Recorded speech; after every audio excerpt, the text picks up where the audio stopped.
Oh,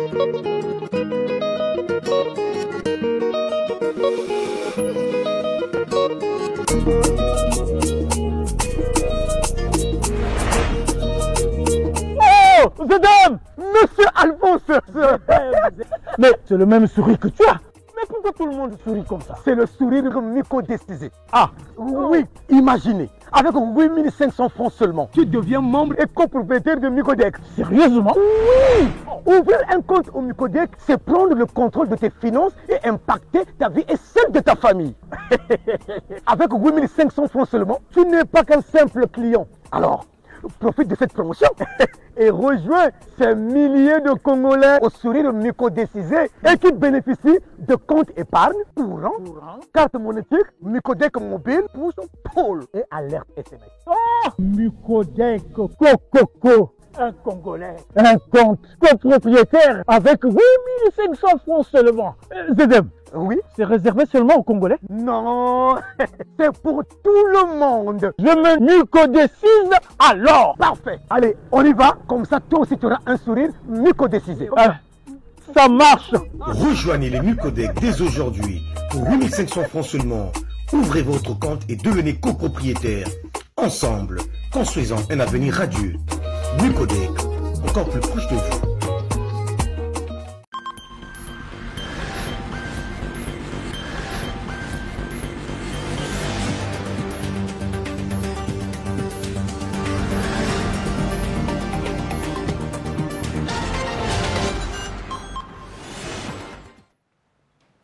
« 19h30 à Pointe-Noire, même heure à Moscou, à Mosenjo, dans le département du Niari. Madame, Monsieur, bonsoir et bienvenue dans ce journal télévisé sur MCR TV. On se retrouve dans une poignée de secondes pour l'essentiel de l'actualité de ce mercredi 11 juin 2025.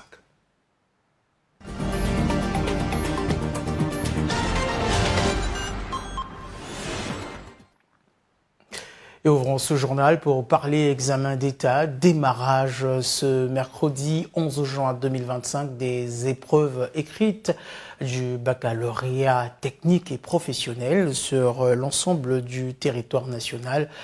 Durant 5 jours, les candidats des séries commerciales et industrielles affronteront différentes épreuves. Le constat de leur déroulement au centre du lycée professionnel Thomas Sankara. Suivez.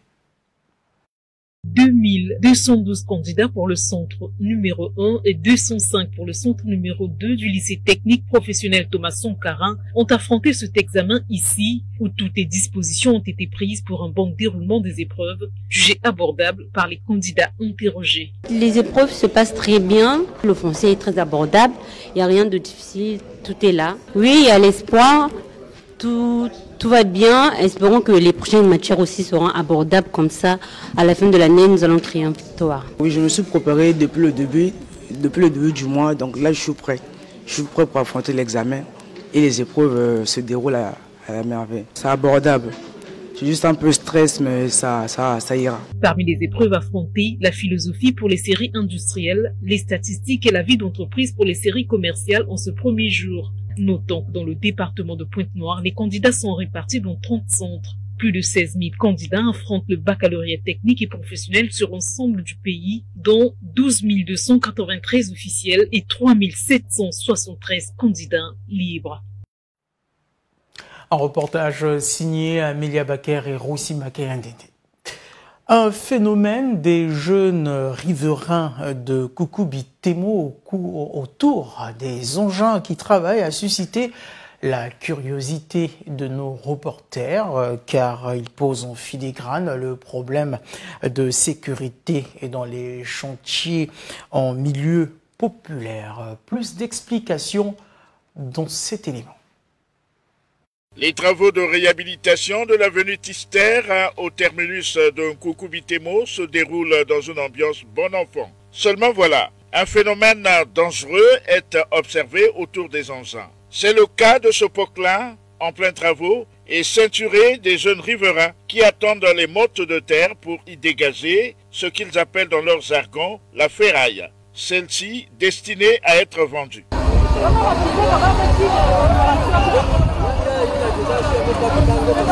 Un des riverains réagit au sujet de ce phénomène. Il y a des jeunes qui quittent loin, des Luandili qui viennent ici, Vungu, Lusala. Ce n'est pas seulement les jeunes de Bitemo. C'est très difficile de pouvoir contrôler un enfant qui quitte ici, qui va vers Tister là-bas pour aller chercher de l'argent ou bien de faire. Peut-être l'État qui peut sécuriser la zone, soit prendre la police pour venir sécuriser la zone. Sinon, c'est très difficile. Il y aura des incidents d'ici peu là. Ce phénomène laisse connoter l'insécurité autour de ce chantier et ceci devrait interpeller urgemment l'autorité municipale du 4e arrondissement, Luandili. Et puis, autre fait marquant de l'actualité, la côte sauvage de Pointe-Noire a abrité hier mardi une activité relative à la journée de sensibilisation et de collecte des déchets plastiques pour la protection de l'écosystème marin. Une activité initiée par ABEM Association Batela Mokili. Le point dans ce reportage. De l'exhuming à Palm Beach, qui a été d'ailleurs à le point de chute pour l'opération de collecte des déchets plastiques par l'association Mésolique Batela Mokili du président Dave Mungondo, en lice avec le mois des océans, édition juin 2025 pour l'environnement, prend la tête du peloton avec la journée de sensibilisation et des collectes des déchets plastiques pour la protection de l'écosystème marin sous thème moins de pollution plastique dans nos océans, plus de vie pour les espèces marines, pour le respect des milieux naturels, la biodiversité, pour une gestion durable, comme l'explique ce magnat. Nous sommes rassemblés ici, sur cette magnifique plage, pour agir concrètement contre le fléau des déchets plastiques qui menacent nos océans, nos plages et toute la biodiversité.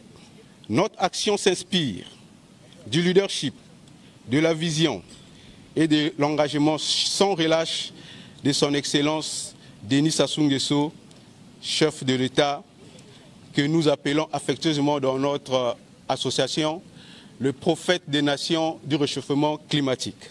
La présence de tous ici marque une ère nouvelle. Notre garde-manger, qui est l'océan, commence à se dégrader. Les espèces disparaissent. Notre implication à tous ici, c'est pour préserver non seulement cet écosystème fragile, mais aussi donner un tempo aux générations futures pour la protection de notre environnement.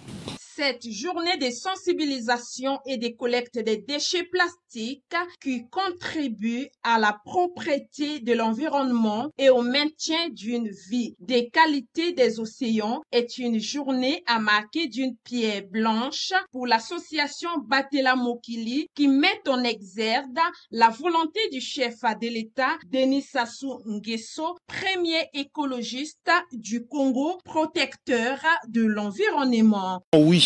Il faut continuer sur ce genre d'activité. Je félicite et remercie l'association Batela Mokili de nous avoir invités pour cette brillante activité. Nous devons continuer à sensibiliser, mais à mobiliser, mais également à travailler avec les pouvoirs publics. Parce que c'est bien de pouvoir ramasser, mais qu'est-ce qu'on en fait? Qu'est-ce qu'on en fait? Et il faut également sensibiliser les jeunes afin que la collecte de ces déchets, de les enseigner que ces déchets sont recyclables, sont transformés. Alors, une sonnette d'alarme a été sonnée aux jeunes, aux enfants, aux adultes, à tous, d'apporter la partition à la protection de l'espèce naturelle et de la biodiversité.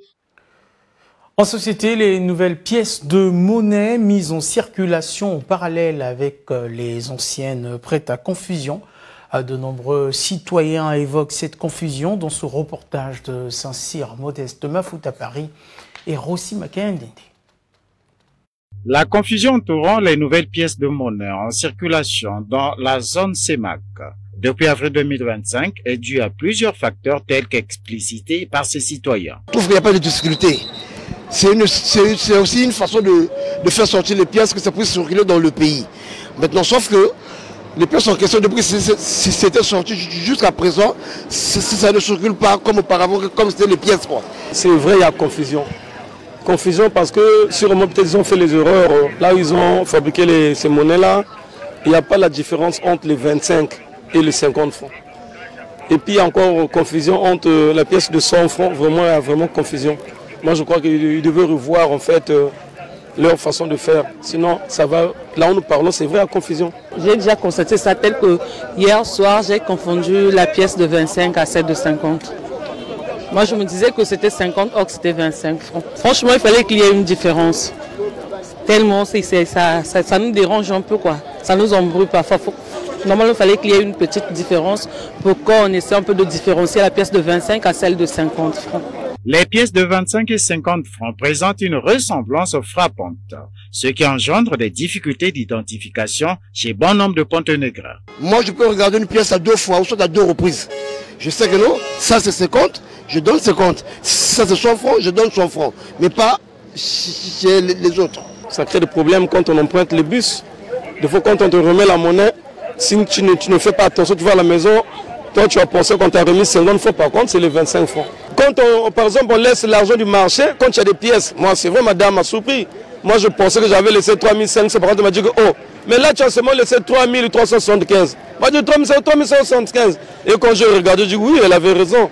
Entre les 25 et les 50, c'est là où ça fait problème. Puisque ce sont des pièces qu'on a déjà sorti la maquette, on ne peut plus y repartir pour rechanger la maquette. On peut seulement s'adapter à ça. Il suffit qu'on s'habitue, on va faire avec au fait. La confusion entourant cette nouvelle gamme de pièces de monnaie est due à une combinaison de facteurs, notamment la ressemblance de ces pièces. Et puis, en cas de sinistre dans cette édition, un feu d'origine inconnue a provoqué l'incendie d'une maison d'habitation en planche au quartier Tchiloulou hier mardi. La famille sinistrée se trouvait à une veille de prière lorsque les flammes ont été déclarées par les voisins. Jérémy Pacoua nous en parle. Il ne reste plus que des cendres à l'endroit où était érigée une maison en planche de 2 chambres salon. Une maison complètement consumée par le feu ce mardi matin au quartier Tchiloulou, sur les hauteurs d'André Jacques. Le propriétaire étant absent, la solidarité des populations a permis de récupérer quelques objets essentiels de la famille sinistrée. Grâce à cet élan de solidarité, plusieurs autres maisons proches ont été épargnées du sinistre. Nous vivons au quartier André Jacques. Tôt ce matin, nous avons été réveillés par les flammes de cet incendie qui a consumé la maison des voisins. La famille sinistrée a un enfant qui est malade, donc elle n'a pas passé la nuit dans la maison. On a sauvé presque l'essentiel des objets, donc merci pour la solidarité des populations du quartier. Merci pour cette intervention. Signalons que la cause de ce sinistre est jusqu'alors restée inconnue. Le quartier Tchiloulou, nous sommes là dans le 5e arrondissement Mongopuku. Tout autre chose, comme tous les Congolais, les Pontenegrins ont pris plaisir à vivre un long week-end grâce aux journées du 9 et du 10 qui étaient fériés, mais beaucoup d'entre eux n'ont pas compris pourquoi ces 2 journées étaient fériées. Des explications dans cet élément. Ils sont nombreux, les Pontenegrins, qui se complaisent dans ce long week-end, rendu possible grâce aux 2 jours fériés que sont les 9 et 10 juin. Autant il y a quelques citoyens avertis, et donc qui ne sont pas dupes, voire ignorants, autant il ne reste pas moins vrai qu'il y a des citoyens qui n'ont pas compris pourquoi ces 2 jours sont fériés. Voilà qui est une vérité vraie. En vérité, je nous le rappelle, pour ceux d'entre nous qui l'auraient oublié, le 9 juin est férié en ceci qu'il correspond au lundi de Pentecôte, cette solennité chrétienne qui commémore la descente du Saint-Esprit sur les apôtres. Quant au 10 juin, il commémore la fin de la Conférence nationale souveraine en 1991. C'est la journée de la concorde et de la réconciliation nationale, symbolisée par le lavement des mains dont nous célébrons cette année la 34e édition. En agriculture, c'est autour du 20 juin qu'est prévu le rapatriement du corps sans vie de l'artiste musicien Régis Touba Brazzaville. De plus amples précisions dans cet élément. Ce n'est plus un secret pour personne. L'ancien sociétaire de l'orchestre Extra Musica, auteur-compositeur, chanteur, danseur et animateur, Régis Touba, le Grand Tigre, est décédé en France le 15 mai 2025. Qu'est-ce qu'il en est actuellement de l'arrivée de sa dépouille mortuaire à Brazzaville? Le corps arrive le 20 par le vol de Air France. Le soir, après la réception du corps, on va amener le dépouille de notre frère là où il y a la veillée, à Brazzaville. Et le lendemain, le 21, donc il y aura les artistes qui vont animer, agréer la cérémonie comme d'habitude. Le 21 juin, déjà, comme vous connaissez, c'est la fête de la musique. Vu que Régis Touba fut un grand artiste dans notre pays et même au niveau international, on a dit pourquoi pas l'honorer avec la fête de la musique. On pourra voir à la longue, il pourra avoir quel genre de festival. Le 20, on est en train de fêter la fête de la musique et on va aussi fêter le décès de notre frère car les artistes ne meurent pas à cause de ses œuvres. À Pointe-Noire, Debaz Nkundi, Gilles Okana et Régis Monjo ont bénéficié du concours de l'honorable Ndouna François pour organiser un hommage culturel du défunt Régis Touba aux messes mixtes de garnison. J'en profite à travers votre micro pour remercier l'honorable président, M. François Ndouna, qui nous a mis, nous les artistes, à notre disposition le messe mix de garnison. Donc, par la même occasion, je reviens encore comme tautologie, à tous les artistes disponibles dans la ville océane de passer, ça sera dès le jeudi, on a organisé une veillée à l'hommage de notre frère.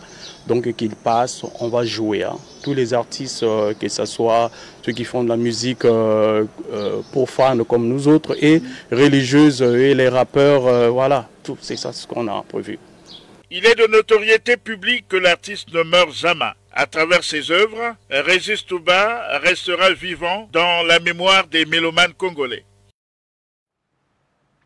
Enfin en sport, victoire pour l'honneur des U20 de la diaspora congolaise au tournoi Maurice Révolo hier mardi 10 juin. Déjà éliminé de la compétition, cette sélection du Congo s'est défait du Mexique au tir au but 5-3. Les détails dans ce commentaire. Le match pour l'honneur entre les U20 du Mexique et du Congo au tournoi Maurice Révelo s'est soldé en faveur des Congolais. Si la sélection mexicaine a longtemps dominé la rencontre en menant 3-1 jusqu'à la 87e minute, il a suffi d'un penalty congolais transformé pour sonner le réveil. 3-2 puis 3-3 dans les dernières secondes du coup de sifflet final pour permettre aux Congolais d'aller s'imposer 5-3 à la séance des tirs au but. Reste plus que la 7e place à aller chercher pour ces U20 le 13 juin prochain face au Panama. Notons que cette sélection du Congo participe à ce tournoi sans l'appui technique de la FECOFOOT. Et c'est par ici que nous mettons un point final à cette édition préparée par la rédaction de MCR TV et la régie finale assurée par Franck Bibatimba. Quant à moi, je vous donne rendez-vous demain à la même heure. Merci à tous.